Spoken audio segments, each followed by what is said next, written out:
दोस्तों आज का जो ये वीडियो है ये पोर्चुला का फ्लावरिंग प्लांट के ऊपर है। बहुत दिन से कमेंट्स आ रहे थे कि पोर्चुलाका में क्या फर्टिलाइज़र दें, किस तरह से दें, कितना दें। हमारे जो पौधे हैं वो केवल ग्रोथ कर रहे हैं लेकिन उनमें फ्लावर्स बिल्कुल भी नहीं है, या फिर पौधों में जो फ्लावर का साइज़ है वो बहुत छोटा निकल कर आया है। आज की इस वीडियो में ये सब आपके साथ शेयर करूँगा, किस तरह से जो फ्लावर का साइज़ है वो आप इम्प्रूव कर सकते हैं। ये देखिए, ये मेरे पौधे में भी जो फ्लावर का साइज़ है वो छोटा निकल कर आ रहा था, लेकिन अब धीरे धीरे ये पौधे जो हैं वो फ्लावर का साइज़ इम्प्रूव करने लगे हैं।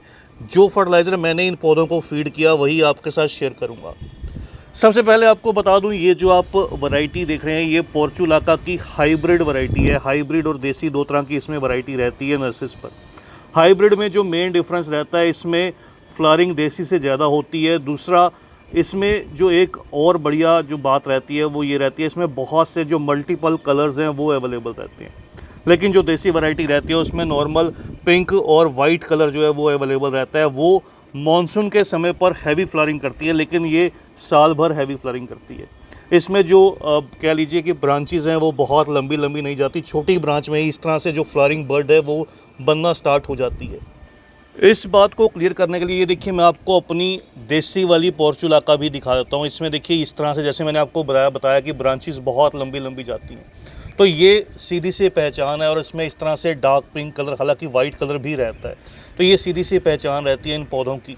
मॉनसून के बाद ये सक्कुलेंट पौधे हैं, बहुत तेज़ी से ग्रो करते हैं और बहुत ज़्यादा क्वांटिटी में फ्लावरिंग करते हैं। हालांकि अभी भी इनमें अगर आप नोटिस कीजिएगा, ये देखिए सभी ब्रांचेस में आपको बहुत सी जो कलियाँ हैं वो बनती हुई दिखाई देंगी।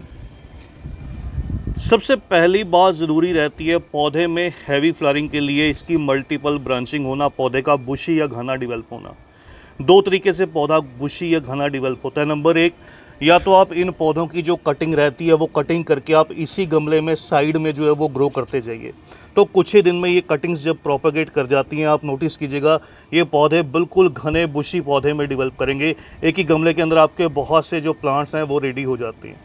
तो ये देखिए, मैंने भी यहाँ पर इस पौधे की जो कटिंग है वो ग्रो की थी। ये कटिंग सक्सेसफुली ग्रो भी कर चुकी है। यहाँ पर देखिए आपको जो रिज़ल्ट है वो क्लियरली नज़र आएगा। तो इस तरह से इनकी टाइमली जैसे जैसे कटिंग्स इनकी बढ़ती रहती है, ग्रोथ बढ़ती रहती है, इनकी जो कटिंग प्रोपोगेशन है वो करनी पड़ती है। नंबर दो, इन पौधों को पूरी धूप चाहिए होती है। पूरी धूप, चाहे वो हाइब्रिड वैरायटी हो या देसी वैरायटी हो, पूरी धूप में इनको प्लेस कीजिए। ऐसी जगह जहाँ पर सारे दिन की सुबह से शाम तक इन पौधों को धूप मिले। नंबर तीन, इनको बहुत ज़्यादा ओवर मॉइस्चर पसंद नहीं रहता। जब मिट्टी ऊपर से थोड़ी सी ड्राई दिखे तब इनको पानी दीजिए। बहुत ज़्यादा पानी देने से इनमें जो फ्लावर का साइज़ है वो छोटा निकलने लगेगा। नंबर चार, इन पौधों में हैवी फ्लावरिंग के लिए आपको नाइट्रोजन जो बेस फर्टिलाइज़र है वो कम करना पड़ेगा और फॉस्फोरस और पोटेशियम बेस फर्टिलाइज़र को आपको इंक्रीज़ करना पड़ेगा, क्योंकि इनको ये मॉइस्चर को अपने अंदर की तरफ स्टोर करते हैं, इसलिए इनको बहुत ज़्यादा कोई नाइट्रोजन नहीं चाहिए होती। केवल जब आपको पौधे को घना बनाना है तब थोड़ी बहुत आप इनको नाइट्रोजन जो है वो फीड कीजिएगा।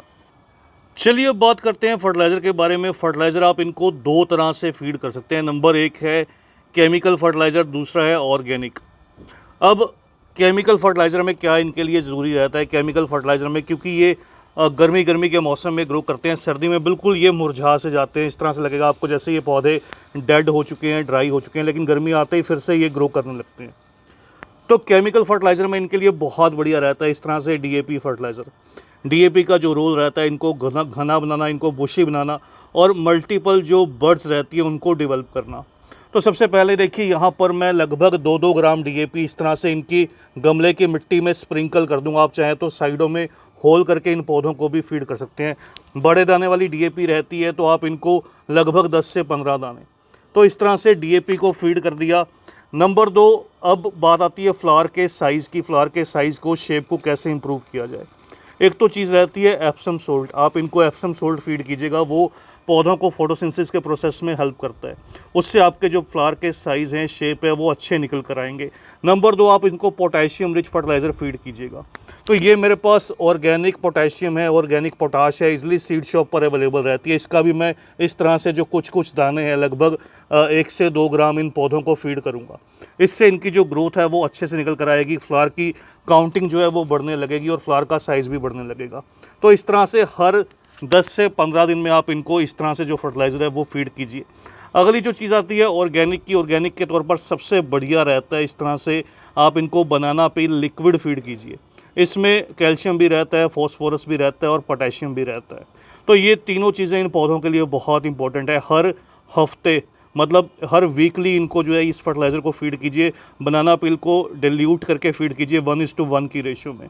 तो 5 से 7 दिन के लिए केले को छिलकों को आपको जो है वो पानी के अंदर भिगो कर रखना होगा। उसके बाद जब ये फर्टिलाइज़र कुछ इस तरह से रेडी हो जाए, बिल्कुल डीकम्पोज हो जाए, उसके बाद आप इस फर्टिलाइज़र को जो है इस तरह से हिलाकर इसको डिल्यूट कीजिए और फिर इन पौधों को जो है वो फीड कीजिए।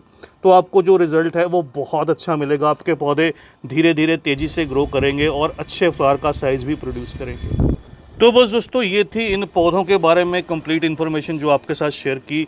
जल्द ही मिलते हैं किसी और नए टॉपिक के साथ, किसी और नई वीडियो के साथ। तब तक के लिए bye, happy gardening, take care.